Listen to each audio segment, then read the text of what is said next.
talk of the academic year at the Center for Medieval Studies. I'll introduce our speaker that I think most of you know in just a minute, but I did want to announce that tomorrow is the 7th Skyrun Synod of Medieval and Early Modern. It's a Medieval and Early Modern Colloquium, and the grad students affiliated with the center will be presenting their work, and that's Friday, tomorrow. I also wanted to announce the Adriatic Symposium, which will be next week on Friday. It's Rethinking the Adriatic, organized by Kay Ryerson, and there will be several scholars coming in, including Dominique Ryle from the University of Miami, who will be speaking next Friday at 1:30 in this same place. So one of the final events of the year in medieval and early modern. I also wanted to announce that anyone who's going to Kalamazoo this year can check out one of the 4 panels organized by the University of Minnesota. We have panels organized by Ann Zemo on the Crusades, by Matt King on North Africa, and one on globalizing medieval studies organized by Andy Scheil. So we have a lot of presence of UMN this year at Kalamazoo. And in mentioning Kalamazoo, I just wanted to encourage people to send in proposals if you're thinking of going next year to me by May 23rd. I'll be accepting proposals thinking about panels for next year. My last announcement, which I always make, is please sign in on the sign-in sheet that's being passed around so we can have a record of how many people are here. Okay, with that, I will introduce our speaker for today, Oliver Nicholson, who is an associate professor in the Department of Classical and Near Eastern Studies. According to his faculty webpage, he's a very early medievalist with an A, who teaches courses on post-classical Latin authors, on the age of Constantine the Great, St. Augustine of Hippo, and of Justinian and Muhammad, for which, and these are his words, he's won a couple of teaching awards. According to his page, he was the director of CMS from 1995 to 2000. He's currently working on a project, and has been for a few years, diligently, the Oxford Dictionary of Late Antiquity, which is a reference book of 1 million words modeled on the 3rd edition of the Oxford Classical Dictionary, but covering the half millennium from 250 to 750 AD. A few years.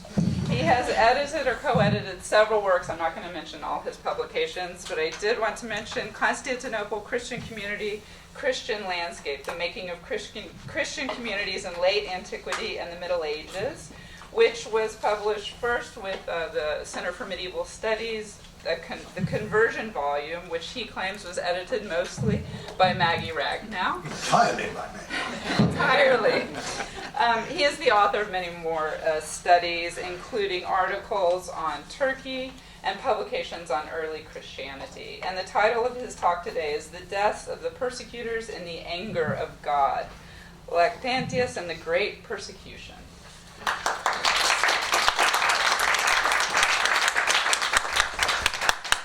It really is good to see so many friends and to speak for the last time around here at the centre, which has gave me some of the happiest years that I've spent in the last 30 years. 30 years is a long sentence, I don't know what I did. I'm not used to speaking with a microphone, but that's what this damn thing is. And I actually loathe it, but it's necessary so that my wife back in England can hear these different words. And those of you who are married men know whereof I speak. So if I shout, that's why. Second, my spectacles are useless, so if I dry up, that's because I can't see. The deaths of the persecutors and the anger of God. The Great Persecution, which started on the 23rd of February 303 and lasted in some parts of the Roman Empire for a full 10 years, was the last and longest of the 3 general persecutions initiated centrally by the Roman imperial authorities. It is also surely one of the formative traumas of Western civilization. Our sense that making martyrs is counterproductive and only inspires increased resistance is arguably rooted in the Christian observation that the blood of Christians is seed, often loosely mistranslated as the blood of the martyrs is the seed of the church. Certainly, those who suffered, or were said to have suffered in the Great Persecution, were long remembered. To choose an alleged victim almost at random, at Conques in the south of France, a good 7.5 centuries after the last martyr died, the gold-encrusted corpse of St. Faith was still working miracles. Of course, we know nothing about her. She may, in fact, never have existed. But a Provençal poet of the 11th century tells how he stood under a pine tree and heard her story read from an old Latin book. It was a tale often told of hundreds, if not thousands, of Christian martyrs. A beautiful young Christian, robust in her faith, confronts a brutal judge. He orders her to sacrifice to the goddess Diana. She refuses. When the stinking wretch heard that she would not change her mind, he became mad as a snake. His eyes rolled in his head. He gnashed his teeth. He swore great oaths. She remains defiant. He orders an iron grill to be set up over a bonfire. She was stripped and put on the grill. An angel came down from heaven. Then a bystander pulled her off the grill and chopped her head off. All paradise was joyous on account of it, and the saints who were seated therein. Many local people were converted to Christianity, and the persecutors, of course, came to a sticky end. Straightforward confrontation between a cruel governor and a defiant martyr is the essence of the story told repeatedly in the hundreds of martyr passions which survive.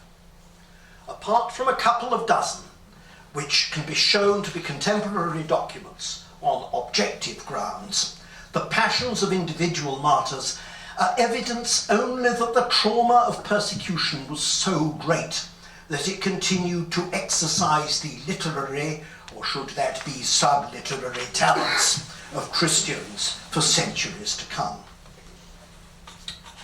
Fortunately, to understand the complexities and horror of the Great Persecution, we are not obliged to rely on accounts of the trials and executions of individual Christian martyrs.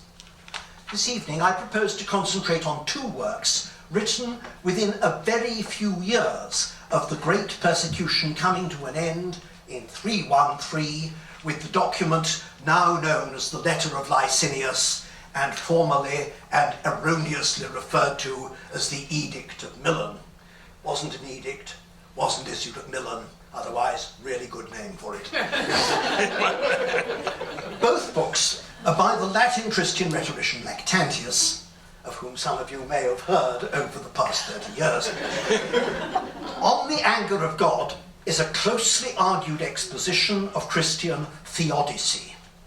On the Deaths of the Persecutors is a vividly biased but factually exact record of recent events. The dedicatee of both works is called Donatus, and in the Deaths of the Persecutors we discover that Donatus spent 6 years in a Nicomedia jail, was tried by 3 successive provincial governors, and subjected to 9 bouts of torture, including the claws and the rack. The claws are a thing rather like a sort of spaghetti server that's used for taking the meat off the bones. And the rack, the eculios, stretches you out. There are 2 other standard tortures that the Romans used. Let me not go into that. Interests small boys of all ages. Incidentally, you will read about that in B and C on your handout. And if you didn't get a handout, there are plenty more over here. Bless you, I should.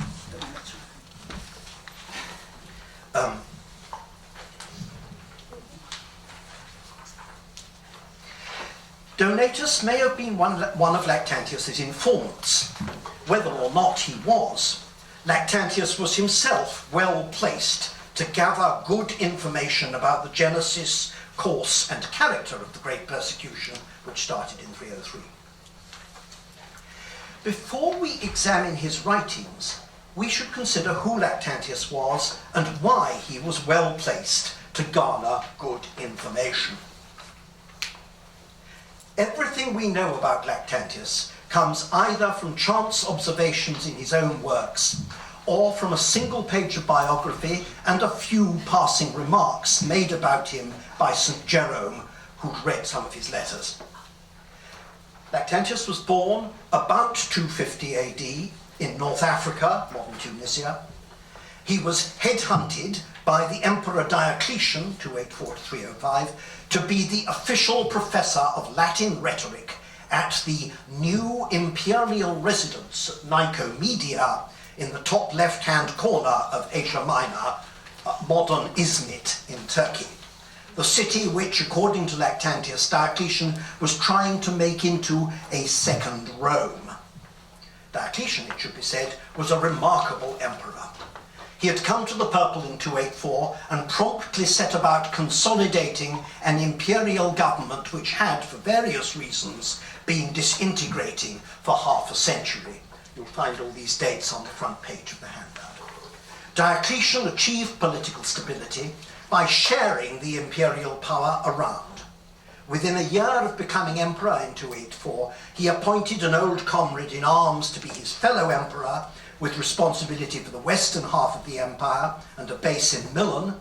And then in 293, he appointed two junior emperors, Galerius and Constantius I, the father of the future Emperor Constantine, so that there was a legitimate imperial presence on each important frontier.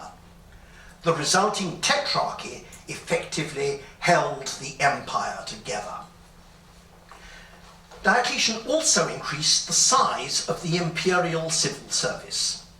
The new, larger imperial service required young men skilled in rhetoric and the Latin language, the language of law, the army, and the administration.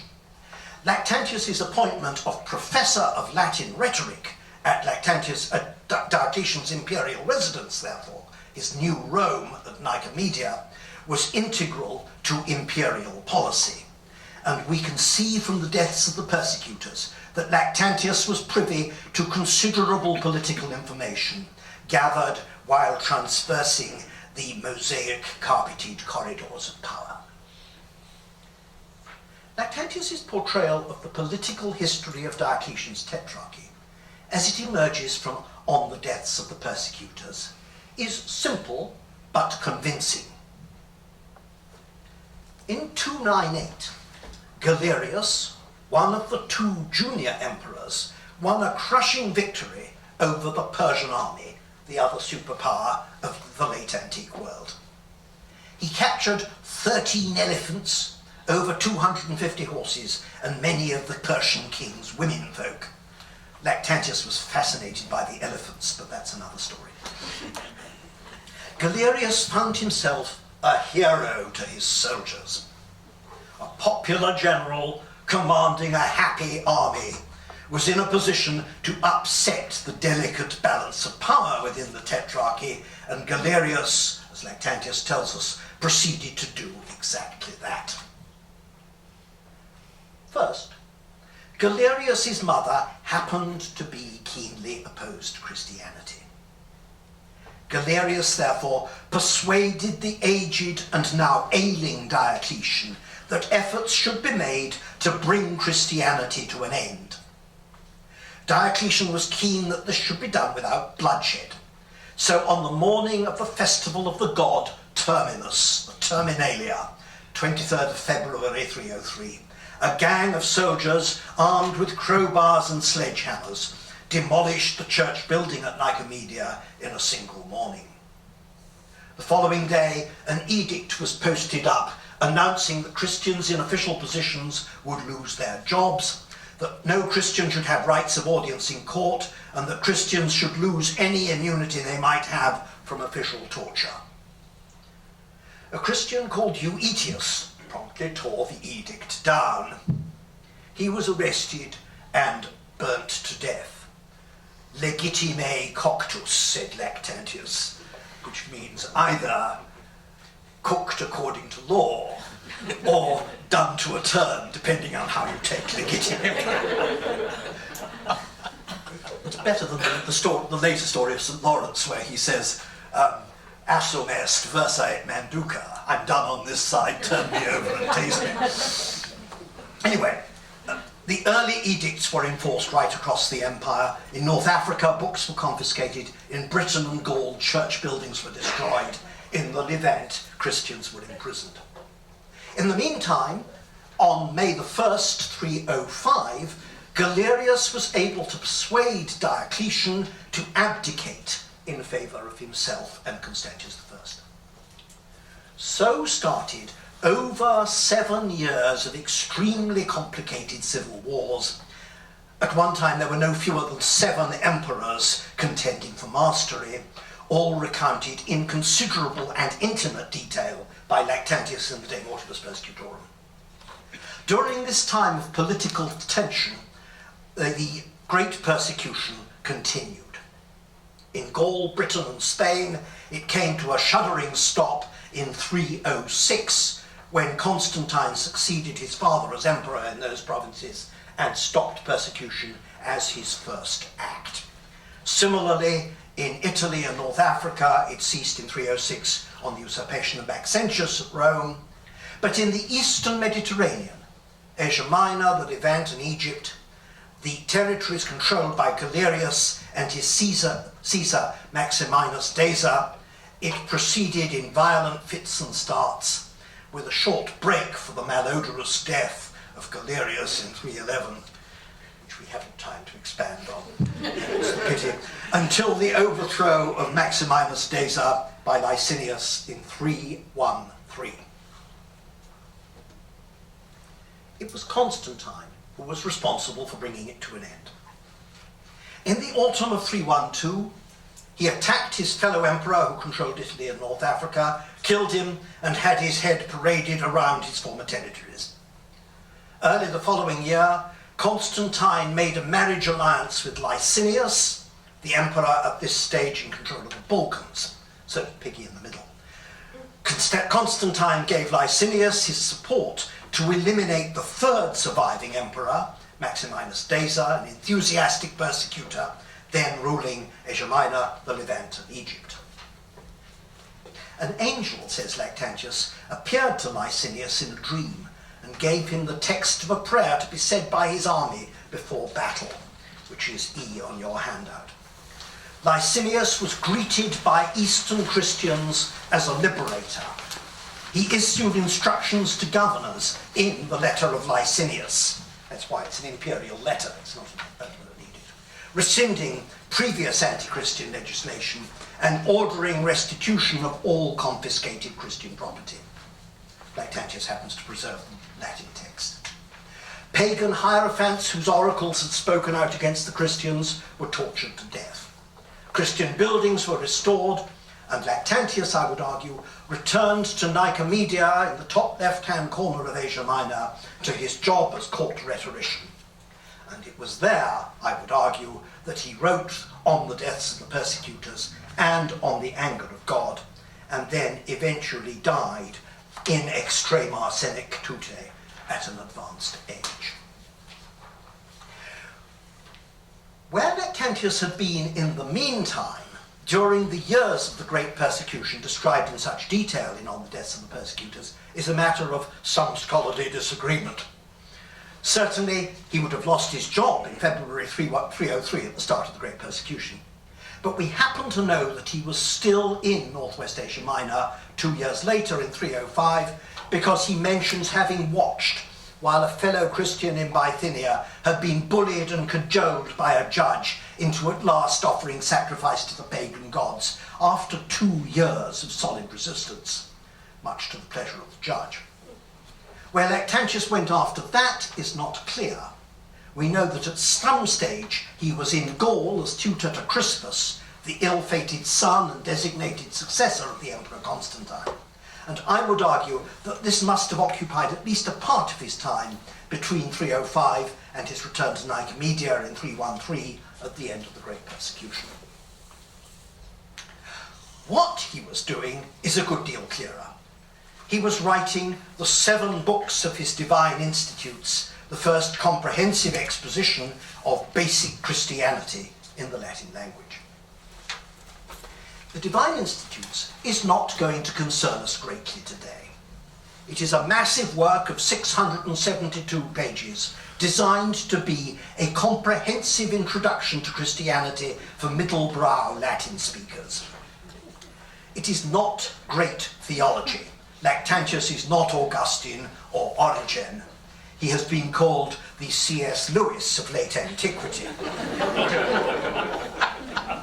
The Institutes was intended to influence not professional philosophers, but ordinary educated men who remember their Cicero and Virgil, their Terence and Sallust from school. It is no coincidence that Lactantius' Institutes was popular in the Renaissance. It was quoted with approval by the author whom I have learned from Susan Noakes to refer to as Petrarch. The first dated book printed in Italy was a Lactantius, and as Jackson Bryce's indispensable Lactantius bibliography shows, this edition of 1465 was followed by scores more in the 16th and 17th century. Renaissance readers enjoyed the Institutes because it commended the classics to a Christian public. Lactantius' aim was the other way about, to commend to Roman friends of the Muses an uncompromising Christianity, at a time when many such readers, including Constantine himself, were taking Christianity seriously. I want to make 2 further points about the Divine Institutes. First, its general plan. The Divine Institutes is made up of 7 books. The first 3 books refute ancient religion and philosophy. The latter 4 show that only in Christianity are religion and wisdom united. Christianity, the worship of the Most High God, the religio summi Dei, is uniquely both practical philosophy and rational religion.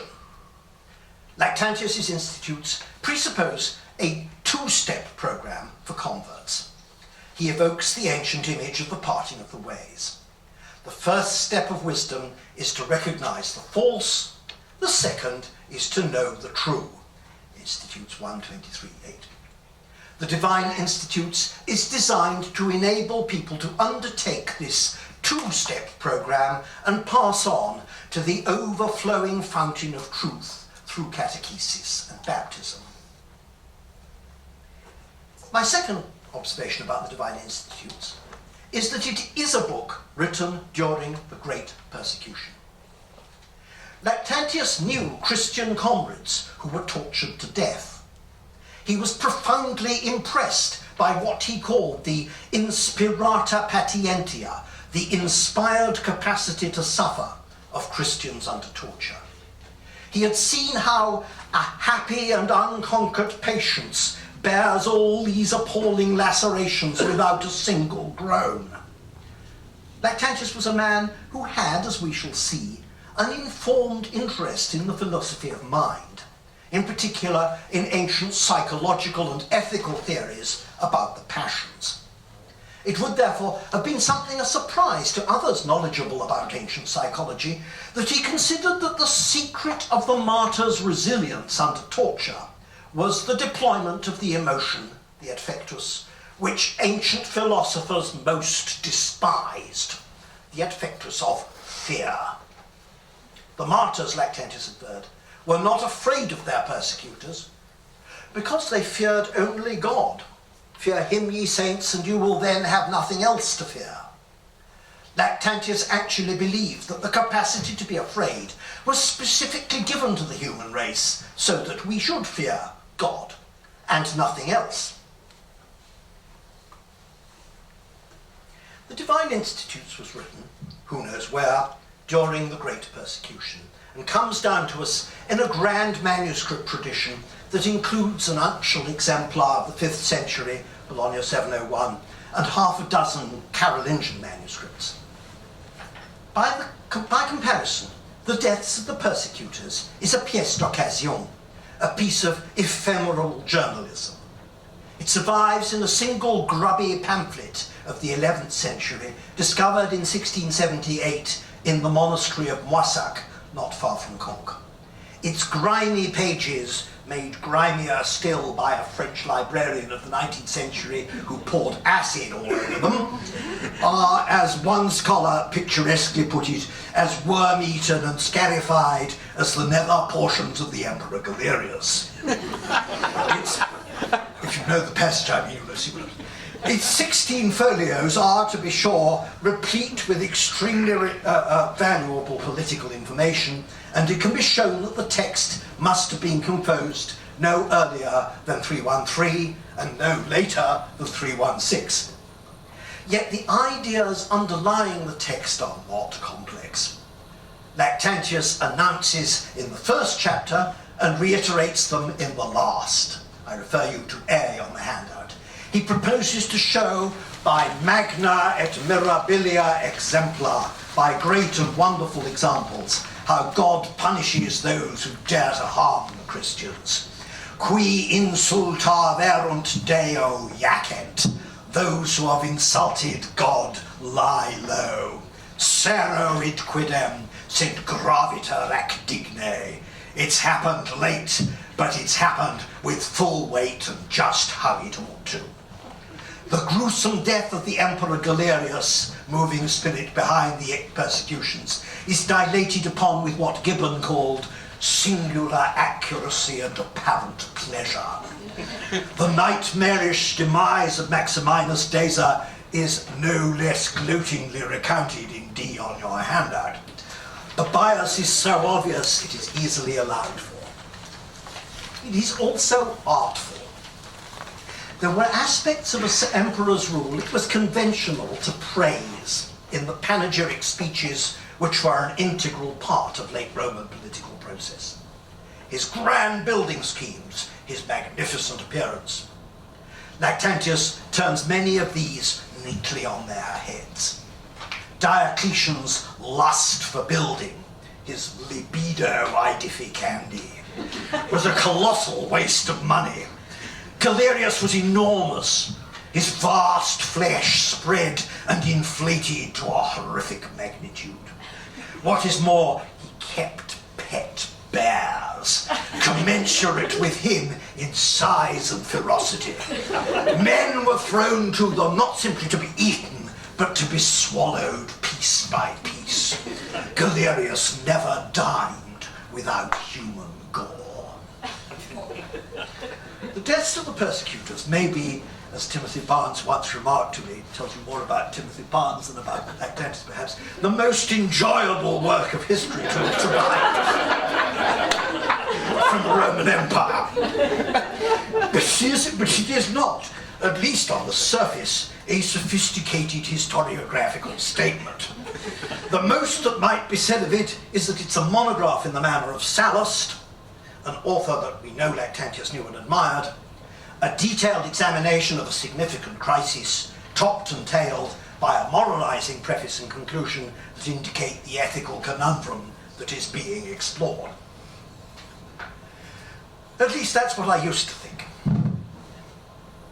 And then it occurred to me that the Deaths of the Persecutors was probably written at around the same time as the Anger of God, and that they are both dedicated to a man called Donatus.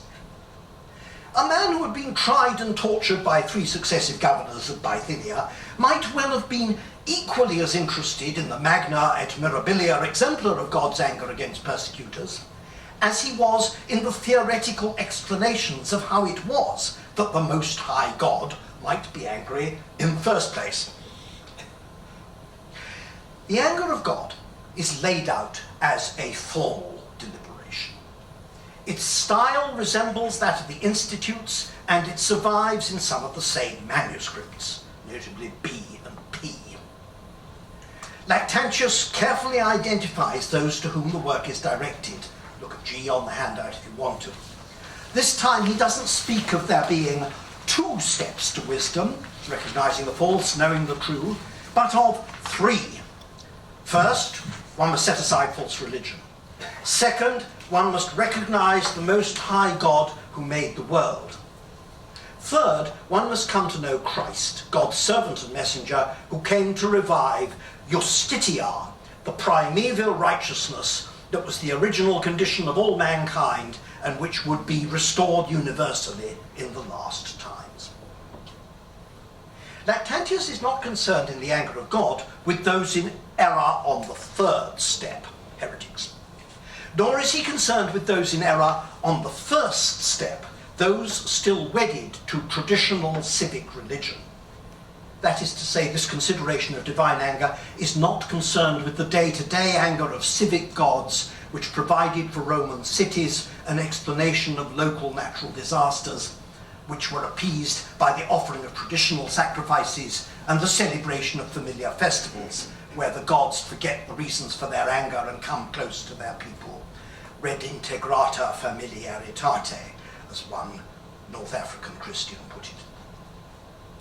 Those to whom the anger of God is directed are people who are in error on the second step. Those who accept that there is a Most High God, a Sumus Deus, in theory, but who do not practice Christianity, the religio summi Dei, the religion of the Most High God, and so have erroneous notions about the Most High God. The people Lactantius has in mind are those who accept that there is a supreme God of the sort whom many ancient philosophers considered in the last analysis held all things together. Such folk, Lactantius complained in Institutes 4, had evolved no method or technology for actually worshipping so exalted a being, no religion of the Most High God. What Lactantius has in mind, in fact, is the Phaenaean god of the philosophers, so-called pagan monotheism. We know that there was at least one Neoplatonist philosopher, pupil of Iamblichus, among Lactantius's fellow courtiers at the court of Licinius at Nicomedia in 313, contrary to what is assumed and asserted regularly by Professor Digizer of Santa Barbara, Lactantius appears to be entirely unaware of such contemporary developments in Greek philosophy. As befits one who seriously considered that the greatest of all philosophers was Cicero, not a view I suspect widely held in the philosophy department, Lactantius's dialogue is with Stoics and Epicureans, the two schools of philosophy whose systems are laid out in detail in Cicero's philosophical dialogues. Lactantius proposes four possible solutions to the problem of divine anger. Either, 1, God is consistently malevolent, a position he swiftly disposes of because nobody thinks that, unless perhaps he is covering his back against accusations of Manichaeism. 2, God doesn't care at all, but sits in heaven enjoying being God, the Epicurean position. 3, God is only benevolent, the Stoic position. Or 4, God is both kind and angry. Indeed, he can't be the one without being the other, the distinctively Christian position which Lactantius sets out to uphold. There is not time, you'll be glad to hear, to rehearse Lactantius's arguments in all their complexity, especially as some of them revisit his exposition of Christian cosmology in the Divine Institutes and his discussion of the psychology of the passions in the 6th book of the Divine Institutes. His discussion in The Anger of God of the Epicurean and Stoic positions revolves around definitions of divine providence and around understandings of anger and its corollary fear, and engages with a broad range of ancient thought on the subject of anger. It's a curious fact that the human passion, which prompted the production of the largest body of ethical philosophy in the Greco-Roman world, is not lust or greed, but anger. Lactantius's critique of the Epicurean position that the gods live an easy, irresponsible life devoid of care for worldly affairs, and that we should do the same, is fortified by the fact that most people disapproved of it, not least Cicero. Lactantius actually suspected that Cicero was right in thinking that Epicurus really believed that the gods didn't exist at all, but that he didn't dare to say so because of public opinion. Certainly, says Lactantius, if the divine lacks all thought and passion, it might as well not exist at all. By denying divine anger, the Epicureans end up by denying every sort of divine effectiveness. That, of course, is precisely what the Epicureans did assert. But the result of such thoughts, as Lactantius points out, is social dissolution. Besides, and here Lactantius, like Cicero, uses the Stoic sense of intricately choreographed cosmology to refute the Epicureans, if the gods weren't responsible for providing a rationale for the world, then who was? Even atoms are organized somehow. Lactantius' critique of the Stoic position is not directed so much at Stoic cosmology, which in general he admired, but at the ethical ideas of apatheia, the conviction that it is unnatural for a man to allow his passions to overrule his reason and impossible for a god. The divine mind, Stoics said, could not be so petty, have such animae pusilitatem, that it should think itself hurt by anything, because it's not able to be hurt. Its holy and peaceful majesty cannot be provoked, perturbed, or made mad. These are marks of merely earthly weakness. Lactantius concedes that some of the passions known to man are incompatible with the divine nature. These are the adfectus, the thoughts which suggest limitation or fragility, notably fear, desire, envy, and greed, all of which indicate an inadequacy in the person feeling them, and therefore are inappropriate to a perfect self-sufficient entity locally known as God. Anger, though, is not one of those passions. Lactantius engages with a broad range of ancient definitions of anger, mostly stolen from Seneca, to identify a different sort of anger, which does not arise from weakness, une colère différente, as Madame Ancremot calls it in her excellent commentary. Saturn, a different kind of company, a different kind of car. This anger has nothing to do with weakness or with trying to hurt people. Lactantius agrees with Epicurus that if God wants to hurt people, he's not good. Nor is it iracundia, irrational fury, which ought not to exist among men, let alone in God. Rather, says Lactantius, it is a motion of the mind rising up to correct faults. Motus animae ad coercenda peccata insurgentis. One notes the technical term motus animae, borrowed from Stoic psychology, which bore none of the unwelcome freight of irrational passion, but simply denoted a way the mind moved. This sort of anger, Lactantius argues, was essential to God's good nature. It's simply not proper for him, when he sees evil, not to be moved, not to rise up to wreak revenge on criminals, not to wipe those out who spread poison and plague. Simply to suffer such things in silence would be unkind and unjust to those who are suffering at the hands of evildoers.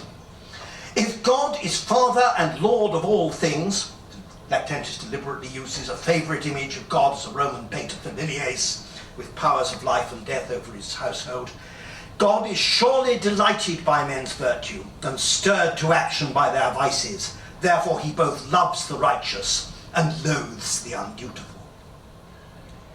This different sort of anger has analogies with proper and laudable human anger, with the passion to which we are naturally stirred up when we see our subordinates doing wrong. Lactantius speaks quite specifically of children and pupils. But there are serious differences, and one of them is fundamental. God gave mankind the capacity for anger along with the other passions. The organ we employ when we are angry, says Lactantius, rather oddly, because it's usually thought of as the seat of desire, is the liver. and the humour associated with anger comes from the gallbladder. For humans, righteous anger is a swift emotion. A man who sees evil being done comes quickly to the boil, though he ought to simmer down and be reconciled with the evildoer before sunset. Only judges should be calm and dispassionate, because they don't actually see the evil done, and they need to weigh up the evidence. If men should be swift to anger, God is slow. His great strength enables him to display patientia towards those whom he sees doing wrong. Non ad praesens noxium quemque punit. He does not punish each evil one immediately. Indeed, if he did, few of us would be left standing. The reason for God being slow to anger is simple. He wishes to give evildoers time for amendment of life. One recalls how in Institutes 5, Lactantius praises those who, having lapsed in the great persecution and sacrificed to the pagan gods, return to the church firmer in the faith than they ever were before. God is to be appeased not by burnt offerings, but by the emendation of our manners. Those, though, who persist perpetually in their evil doing, God is angry against eternally. Here we have the central theme of the deaths of the persecutors. God is angry at the sight of evil, but he is slow in bringing retribution. Sero id evenit, De Mortibus 1. Sero noxios punit, Ira 2013. And when God does see the wicked persisting in their wrongdoing, the evidence of his anger is spectacular. Theological ideas have ethical consequences. Fear and anger might be thought to be the natural human responses to the experience of being persecuted for 10 years. What Lactantius has to say clearly has implications for the ways he thought about human anger, and also implications for the way that he thought Christians, once endowed with political power, should exercise their authority, seeing that he thought that anger was essential to the exercise of political power. I do not wish to go down that path this evening. What I would rather reflect on briefly, though, is not human anger, but human fear. You will recall the enigmatic statement in the Divine Institutes that it was the fear of God that was the source of the inspirata petientia, the strength of the martyrs. Donatus is praised in De Mortibus 16 for his fearless fortitude. No force was able to take away your faith and devotion.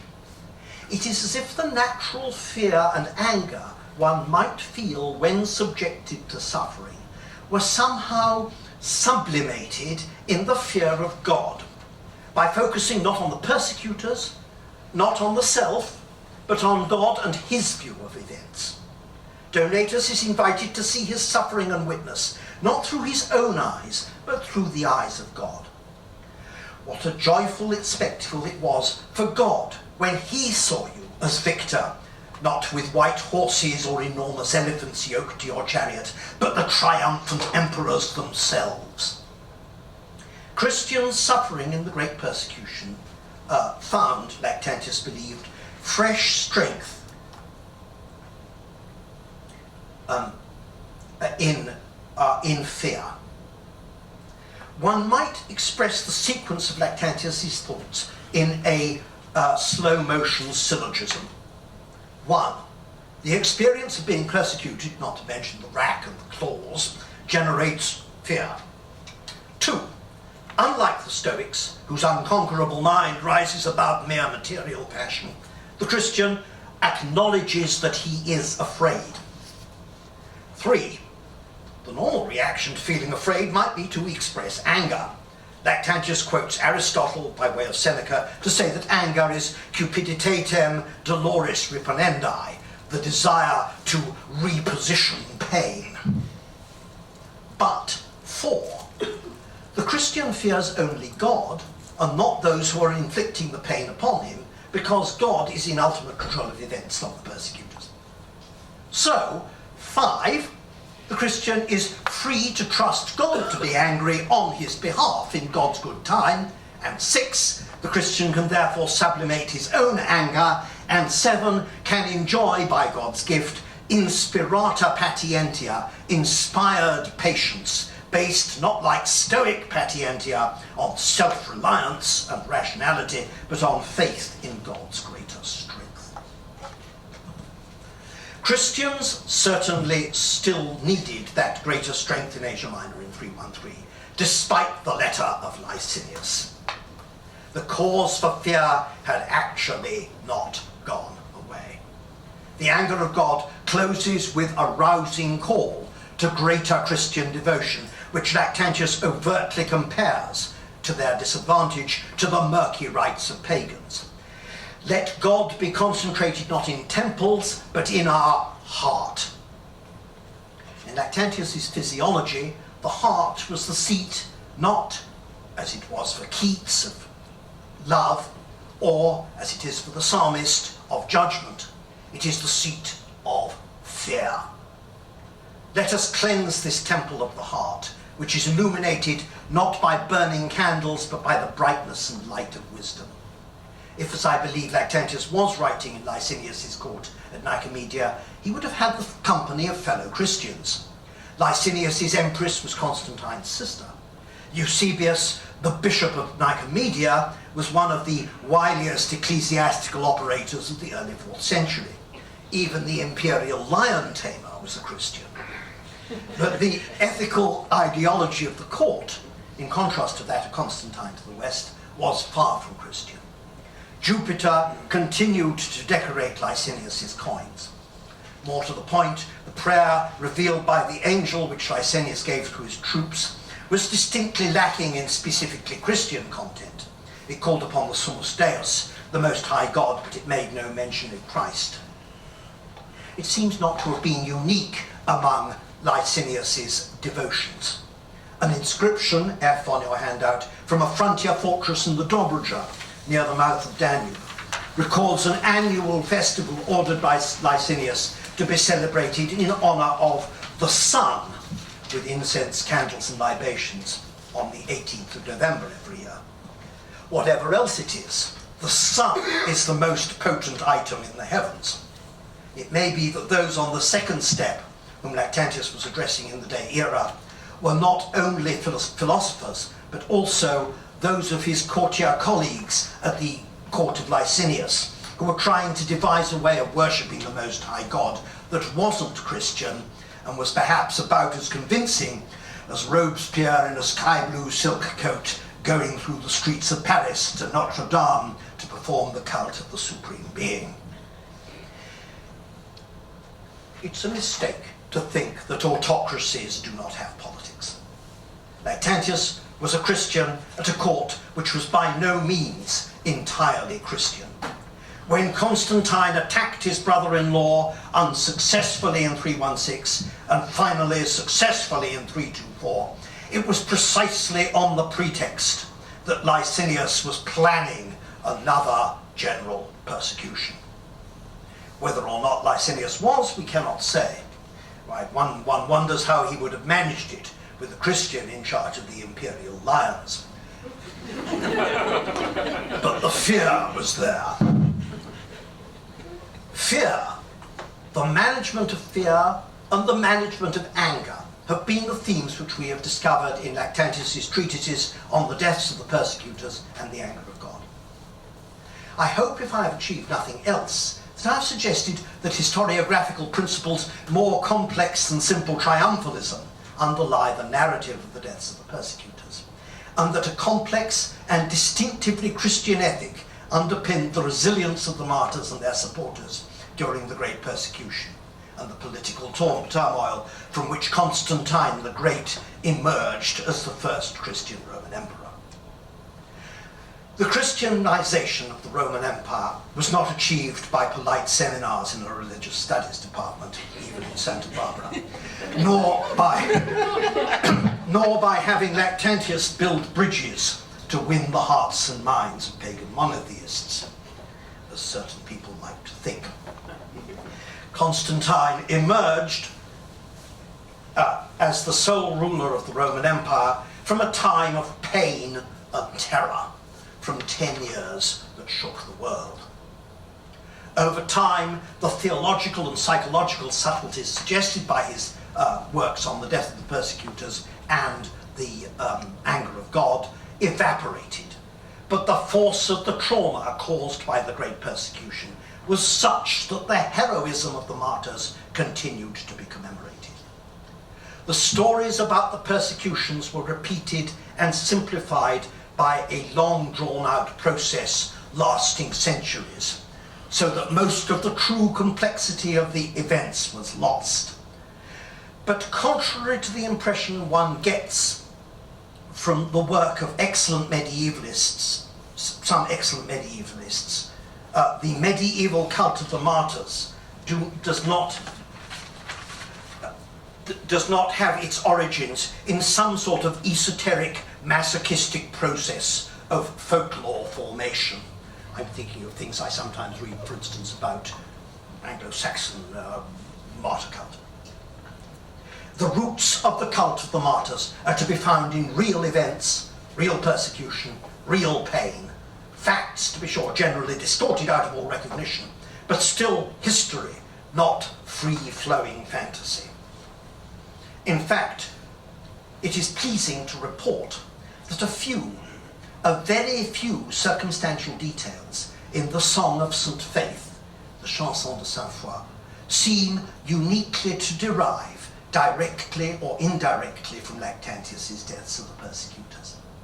It might just be that the old Latin book, which the Provençal poet listened to under the pine tree in the 11th century, was Bibliothèque Nationale Latinus 2627 Olim Colbertinus, the grubby little folios of the De Mortibus Persecutorum. Dixi.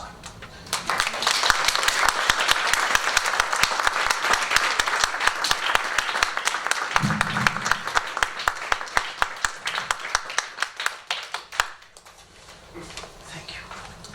I'm sure we have some questions or comments.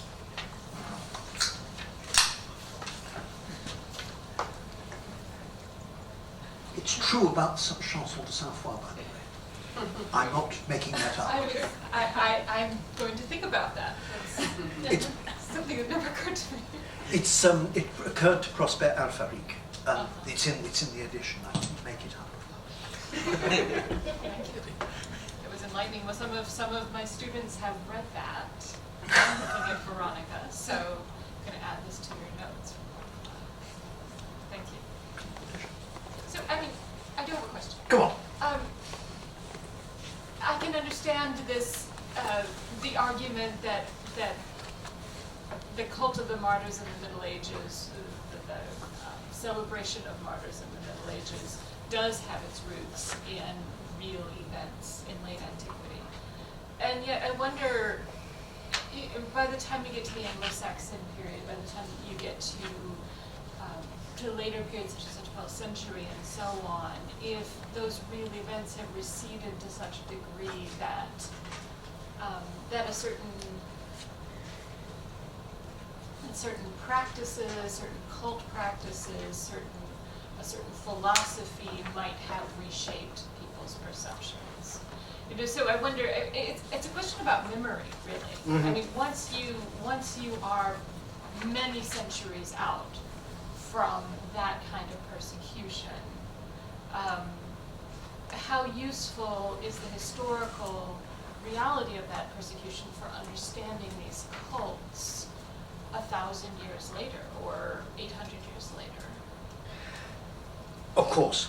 And of course things change completely. I think two answers to that. One is that that we're so familiar with the idea of martyrs being somehow heroic that we don't realize how odd that is or how peculiar to Christianity. For Muslims, a martyr is someone who dies fighting. Before somebody points out that that's rather the case with the Anglo-Saxons too, I would, paradise lies in the shadow of the sabres. But Islamic martyrdom is something very different. That sort of kernel of strength through weakness, of having your head chopped off and going to heaven seems to me peculiarly Christian, and something that is sort of built into the structure of the story. What happens is it gets grossly simplified. The martyr becomes rude to the point of rudeness, and the ogres of the persecutors become complete ogres. And the other thing I'd say is that the process is extremely extended. I'm thinking, and I think what I was polemicizing against there, if I'm allowed to, is the way that some people writing about late antique stuff will use, say, the Poetry Prudentius, written 100 years later. 100 years is a long time, and which is martyrdom porn. I mean, it's, meaning that there are certain reactions that you are very simple reactions you're supposed to have to it. Martyr, good, judge, bad. It's already been scrambled up the way it is in the Middle Ages. And in fact, and you cannot use that stuff as historical sources for what actually happened in the 3rd and 4th century. There's a book by Lucy Grigg called Making Martyrs, such a clever title. It's like a witty pun, where she completely disorganizes the basic source criticism, what's true and what isn't true. So of course you're right that that folkloric elements enter in, that other ideals like being able to knock Pender's head off enter into the equation, but that fundamental paradox of strength through weakness seems to me to run right through the whole thing, and the good intelligent history of the development of martyr passions seems to me yet to be written. I mean, the heavy lifting was done by Father Delahaye, Hippolyte Delahaye, great man, but the actual interesting book has yet to be written because people aren't making enough distinctions. Is that all right? Yes, that's Andy's about to object to me. No. I was going to follow this line of questioning, but stick with the 4th century and respond as a literary scholar to the historian. Yeah. And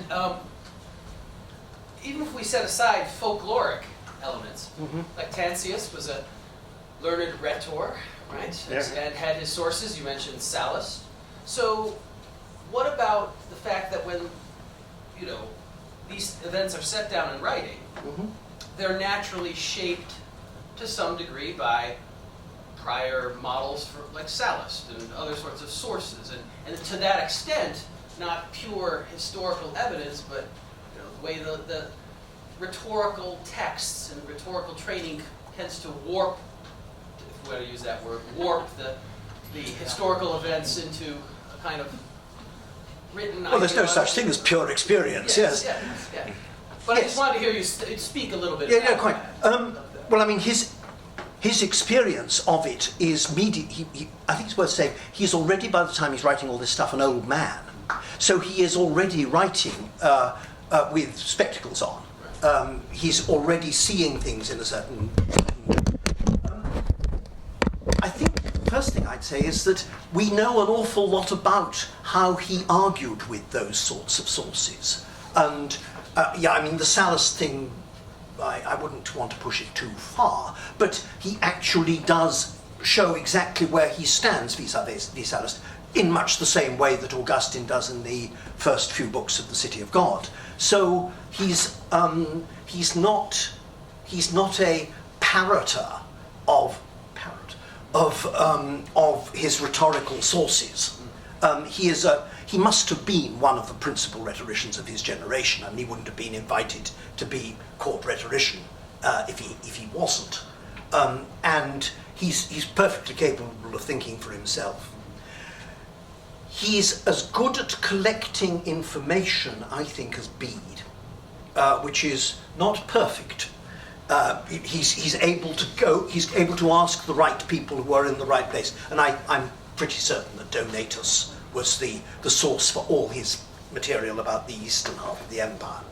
So he's, there is no such thing as pure experience, but if you want experience from as close to the martyr's mouth as possible, that's what you're getting.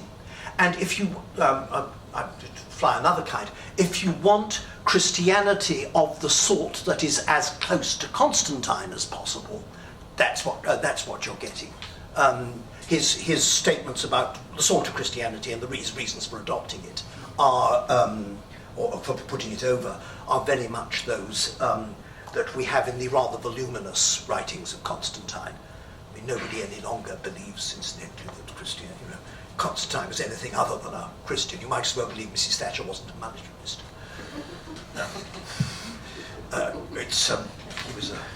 He was vociferous in that department. So yes, of course, it's mediated in a literary way. He's a highly literary man, but the literary culture is, after all, the culture that most late Roman intelligent people lived through. Does that make sense? Yes, absolutely. Yes. Thank you. Please. Well, I'm interested in instruments of torture. And I was wondering how well those lions performed under this Christian trained. He got the sack, actually. Oh, really? Yes. We know about him from Nicholson. He was actually sacked by Licinius. Oh. So you've got to distinguish between lions are a punishment. Torture is getting information. Torture is not punishment. Torture is the process of questioning. And there are 4 canonical tortures: the claws, the rack, the wheel. Catherine, I can't remember what the 4th one is. But you'll find that there's a wonderful article in the Real Lexicon for Antiquity and Christendom called Folterwerkzeuge, which puts the matter more crisply than possibly. So lions were for punishment and entertainment. I think that must be one of the, must be one of the last sets of pet lions in the East. I think there are gladiatorial and pet lions in the West. Circus. So sorry about that.